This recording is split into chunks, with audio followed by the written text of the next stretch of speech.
শরীয়তপুরে গত 7 দিনে যৌথ বাহিনী ও পুলিশের টানা মাদক বিরোধী অভিযানে একের পর এক মাদক কারবারিকে গ্রেপ্তার করা হয়েছে। এসব অভিযানে ইয়াবা ট্যাবলেট, গাঁজা এবং মাদক বিক্রয়লব্ধ নগদ অর্থ উদ্ধার করা হয়েছে। আইন শৃঙ্খলা রক্ষাকারী বাহিনী জানিয়েছে, মাদকের বিরুদ্ধে জিরো টলারেন্স নীতিতে এ ধরনের অভিযান আরও জোরদার করা হবে।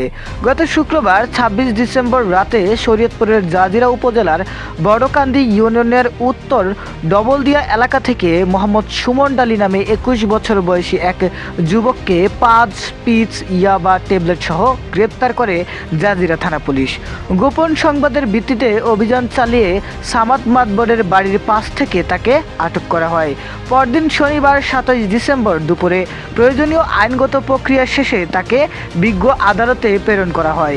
এরপর সোমবার 29 ডিসেম্বর ভোর 4টার দিকে শরীয়তপুরের গোসাইরহাট পৌরসভার মহেশাপট্টি এলাকায় যৌথ বাহিনীর অভিযানে আলাউদ্দিন ওরফে আলু শিকদার নামে এক শীর্ষ মাদক ব্যবসায়ীকে আটক করা হয়।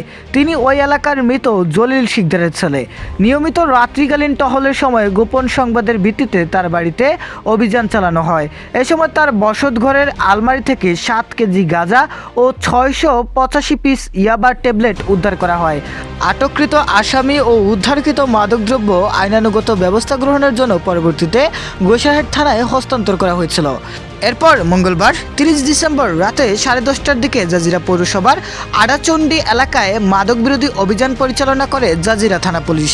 অভিযানে 150 পিস ইয়াবা ট্যাবলেট সহ 400 গ্রাম গাঁজা এবং মাদক বিক্রয়লব্ধ 11,500 টাকা নগদ সহ 3 জনকে গ্রেপ্তার করা হয়। গ্রেপ্তারকৃতরা হলেন আড়াচণ্ডী এলাকার মোহাম্মদ মামুন ব্যাপারী ও তার স্ত্রী আয়েশা বেগম এবং দক্ষিণ বাইকশা এলাকার মোহাম্মদ সাগর ফকির। এ ঘটনায় মাদকদ্রব্য নিয়ন্ত্রণ আইন মামলায় রুজু করে আসামিদের আদালতে সোপর্দ করা হয়েছে। সর্বশেষ গত বৃহস্পতিবার 1 জানুয়ারি রাত আনুমানিক 8:35 জাজিরা পৌরসভার দক্ষিণ ডুবলদিয়া কাজীকান্দি এলাকা থেকে রাজ্জাক হোসেন ফকির নামে এক মাদক কারবারিকে 10 পিস ইয়াবা ট্যাবলেট সহ গ্রেপ্তার করে পুলিশ। রাজধানীর কেরানীগঞ্জের বাসিন্দা রাজ্জাক বর্তমানে জাজিরা থানাধীন এলাকায় বসবাস করছিলেন বলে জানায় পুলিশ। এসব অভিযানের বিষয়ে পুলিশের একাধিক কর্মকর্তা জানান, শরীয়তপুরে মাদকের বিরুদ্ধে জিরো টলারেন্স নীতিতে কাজ করছেন তারা। গোপন সংবাদের ভিত্তিতে নিয়মিত অভিযান পরিচালনা করা হচ্ছে এবং মাদক ব্যবসা ও সেবনের সঙ্গে জড়িত কাউকেই ছাড় দেওয়া হবে না।